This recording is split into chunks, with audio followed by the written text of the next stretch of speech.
I'm the owner and founder of Hammock Greens, a hydroponic farm. We farm it in the vertical style inside recycled shipping containers. Let me show you. So this is what the crops look like once they're installed into it. The columns hang, and we're able to put the plant directly into the column. And from that, they grow out. We're able to harvest about 1,000 pounds a month out of one shipping container.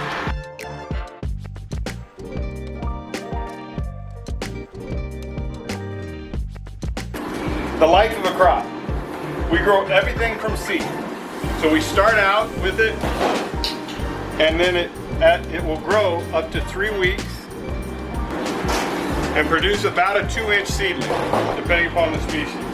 What we're looking for is about a 2-inch species that will then provide us roots that easily attach to the columns. Boom! Inspiration. I wanted to be a producer. I was in wine and spirits for a very long time in the sales and marketing side of it. And I had some opportunities that put me in a spot where I wasn't chasing the next paycheck. So I did not want to move outside of South Florida. I didn't really want to be in the wine industry anymore. And I wanted to understand how to be a grower. There was a lot of, when I was looking at this in 2014 and 2015, the success of this indoor farming that was kind of coming on was in the Rust Belt. So like Ithaca, New York, Cleveland, Ohio, Pittsburgh, where guys were getting some local monies and going into these older factories and buildings and creating a greenhouse-like environment. One, I wanted it to be on my own, and two, I needed to learn how. And I didn't want to get myself way over in the idea of getting into a building right out of the gate. So what are the challenges you face as a hydroponic farmer, especially in this kind of setup? Well, my challenges are really the same challenges that any conventional farmer has too, right? So I'm trying to get crop to grow bigger, better, stronger, faster. I'm trying to do it with 0 pesticide, 0 herbicide. And got to try and get it to market. So those are my challenges. As far as the setup, not so much. That's not really. Those aren't really. The labor challenges I have, you have, the guy at the bank has, everybody has. So the only difference in my challenge with labor is that you can't run an ad for a hydroponic farmer and somebody shows up. I got to build everybody that walks on the lot. So. To combat that, or to provide solutions, we started a nonprofit that we incubate here on the property with us. Its 2 scopes of work are a vocational training program and a food bank. It has 2 scopes of work: vocational training and nutritional education, along with being able to provide green leafy vegetables to the neighborhood. This is definitely a food desert. Exactly.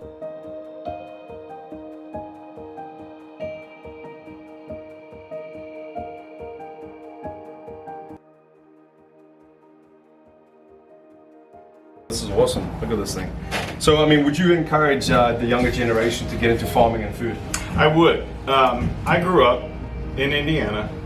Both sides of my family were in major agribusiness. My father's side sold out when I was a teenager, and we know that side of the family no longer are in farming. It was major poultry for the most part. We did poultry, hogs, and of course some field crop. The other side of the family still is in Rushville, Indiana. That farm has been in the family name for over 150 years. Oh wow. Yeah, let's really kind of record that for a second. Think about that. That's before the 1800s. Wow. Or before the 1900s. Okay. Yeah, that long. So that's a long time. And my cousin lives in my grandfather's house farming those crops. So yes, I encourage people to do it. People don't understand. There's this idea that once it lands on your shelves, that's where whether your shelves or the grocery store shelves. No, there's a whole industry that agriculture is the largest landholder of any industry on the globe. Yeah. Well, your question, do I encourage youth to do it? Yes. And the industry is ready for disruption. Yeah. And this is the disruption that's coming. My question was also going to be like, obviously the fact that you're in an urban environment, in a low income community, a place like this could actually really help a lot for the community too. Yeah, so the way we like to kind of position this is that we are the only industry that is coming back to the urban population with jobs in manufacturing. This is true. And it's a job of manufacturing that's not going to leave, that's not going to get shipped out, right? The whole aspect of being able to put the farm where the farm in the place where it's being consumed that's the largest part of the climate control greenhouse issue that we can manage. If we put the farms and grow the food where the market is, we erase a tremendous amount of emissions control through transportation. 100%, I agree. Which is a major part of it. I think we need a lot more of these around the cities. As we're on the climate side of this, each farm only uses about 5 gallons a week in water. Oh, that's not a lot at all. That's more than you use. It's less than you use. Yeah, that's true. Right. So each farm is about 3 acres, but it equates to a 30-acre farm. Each container farm is about 3 acres. That equates to a 30-acre farm, because a 3-acre farm turns its crops once, 3 times a year at most. We turn our farms 10 times a year. Wow. So once a month, just about, each farm gets pulled. That rotation and keeping that crop schedule alive is what makes it so that we're able to generate and become, finally take technology to a point that can manage our food for us and produce a clean, pesticide, herbicide-free, viable leafy greens nutrition. Okay? So what you see in front of you is what we want the park to be. Right now, as you kind of look outside, we have this row of containers completed. We're looking to expand to get into to make it a total of 30 on the ground. And then with the cooperation of City of Miami, we've now got it programmed out to where we're going to be able to put in and they'll go 3 high, not just 2 high. Wow. Okay, so doubling up. Yeah, and that'll end up we're going to be slow in getting to that, because then we're talking about doing a lot of other types of equipment. So to service those things like the catering truck that you see it for an airplane, we would need something like that would raise up and match up to it. Yeah. And then over here in the corner, going back to that idea of why we started this, there's an aspect of wanting to do good, and I had an ambition of trying to put the Whole Foods diet in a corner store. That's tough. Yeah, it's pretty tough. And I have no idea how I was going to do it. What I am learning is it'll be easier to open up a corner store. So that would be the home for the nonprofit that we're incubating on property. Yeah. Which has the scope of work for food bank as well as vocational training. Wow. The first, and that vocational training has a couple of layers. We have kind of an adult program which gets them teaching our farm hands what to do. And then we also have a youth program that started last year And that's we've kind of featured here. This was our apprentice program of 22, which is already now posted for 23. We did that in collaboration with 4-H, and 4-H took the results of the summer internship program from last year to Washington, D.C. at the National Convention and presented to Congress, and it's been funded for another year, and they're looking to try and open this up in other chapters across the country. Wow. On April 1st, as you see right here by the dates that it was signed, we were able to have a crew here to visit the park. Freight Farms, who is a strategic partner in some of our equipment operations, the state of North Dakota, O'Leary Ventures, Osprey Ag Science, which is an agri-tech hedge fund, and Stage One Ventures, which also does a lot of seed funding rounds. They came together as North Dakota has received the federal subsidies, SBCI, which is the Build Back Better programs. They've already now issued a third of the money to venture capital, and Kevin O'Leary of Shark Tank was able to capture that. They're to bring businesses to North Dakota, and they find Hammock Greens to be a perfect slot for that. Wow. We're a solution-based company for that will come in. We know where to buy the equipment. We have the partnership. We know how to use the equipment. We also bring the nonprofit chapter of Right Now for Today will follow us and provide the training, the staffing and training solution. The compliance that we have will follow us because it's done over the equipment, so wherever we go, the market is open for us. And then lastly, we bring sales, as we have relationships with the national distributors such as Cisco and FreshPoint. This is David Acosta. We also call him Marvin the Gardener. He's the horticulture engineer on property, and he does everything from when it starts from a seed to before it comes out. Nice. So you're the brains behind the operation here when it comes to the growing? Apparently, yes. Chat about seeding. So when we talk about going from seed to harvest, everything we use works towards a hydroponic world. These are cocoa fiber pods, not dirt. We put in non-GMO'd seeds, and depending upon the crop that we're trying to do, we put in anywhere between one or a cluster seeding. That would be 3 to 5, 6 to 9, 6 to 9. And Samina does 44 trays. Each tray has 200 seeds, 200 pods a week. 200 pots a week? No, 44 trays. 44 trays? 200 each. Each tray has 200 pods that she seeds by hand per week. Wow. Just get it all close up on you doing what you're doing. It's a good thing you wore your pretty glasses today. Yeah, you're looking amazing, baby. So we start at seed. It goes into germination for 7 days. As soon as we get a nice germination and a pop on the sprout, we then put it in the seedling nursery area of each farm, where it stays for 2 weeks, and then we put it in column for another 4 weeks. So we have started trying on other crops and other products.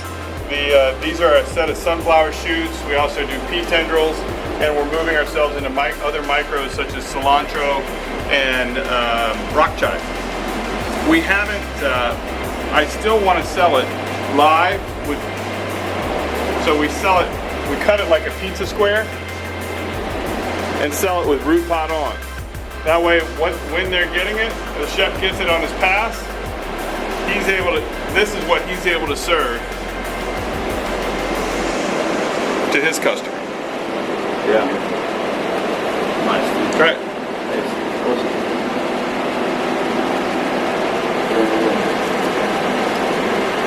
Oh, flavor. Good flavor. I can tell you, the biggest part is people don't realize when it's alive, It's real. it's real. The acid is still in the plant. Yeah. What you taste after it's harvested is different. So if you're able to get it closest to alive as you can, it's Yeah. a different product. It's living. And the nutritional value is tremendously different. Yeah, I agree. One of the different, with us holding the level of compliance that we do, we're able to open the market up and sell within larger distributors and such. something that compliance wants you to have is they really want the farm, the growing, and the production separated. So we've taken a container, we've emptied it out, all the fixings that you saw, and now we're starting to rebuild it to make it so it's functional. In another couple of weeks, you're going to see that we'll have racks here where we'll put containers of live heads, and we'll box them on top. But when you work similar to a yacht, when you're working in such confined space, you got to figure out how to make everything utilized. So we'll be doing germination in the bottom portion of this.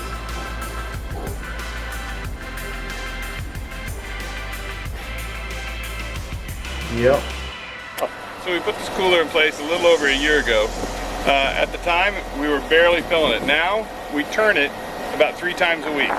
We pack out, we get ourselves around 300 cases, or about 150 cases at a time. And we'll rotate through them. This is our butterhead that we sell. Looks like a box of green roses, doesn't it? Yeah. And again, everything live heads, no sides.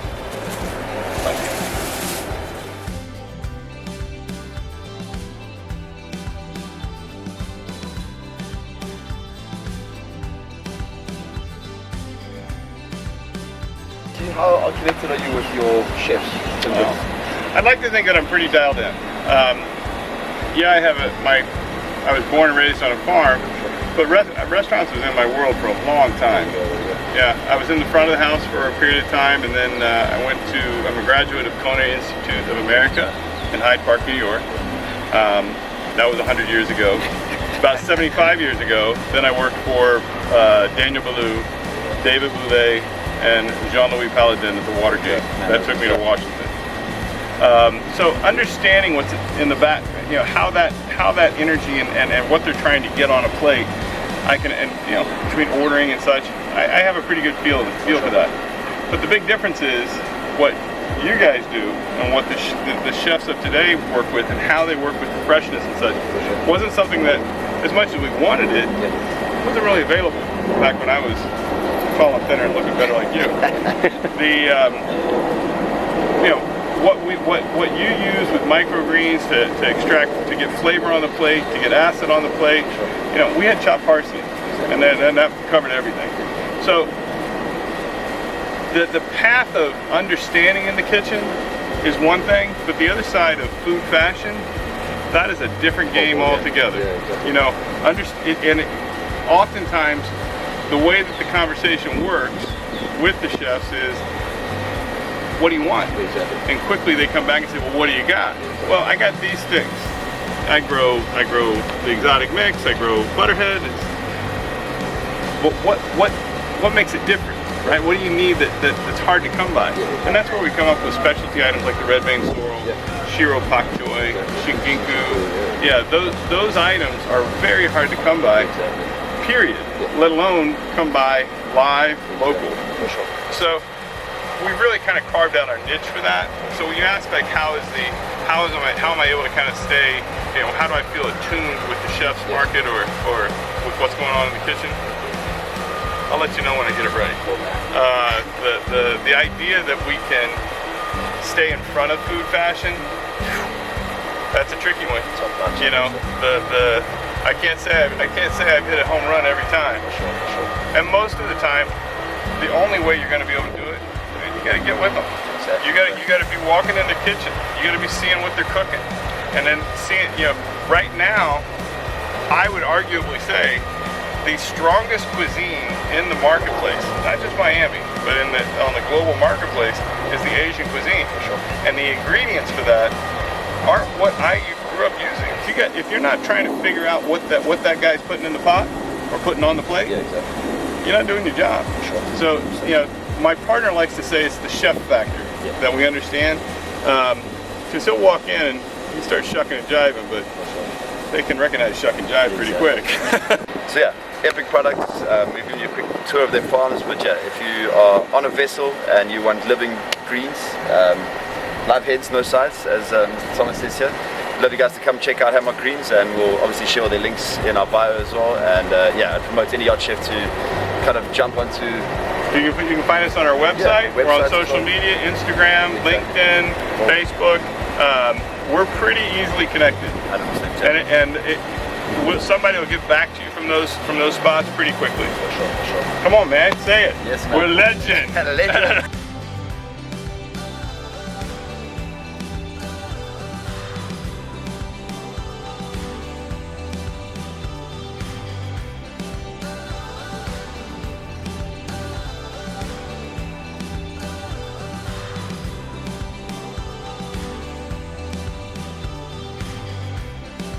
Courtney, Hey, what's up, this guys? is Tyron and Malachi.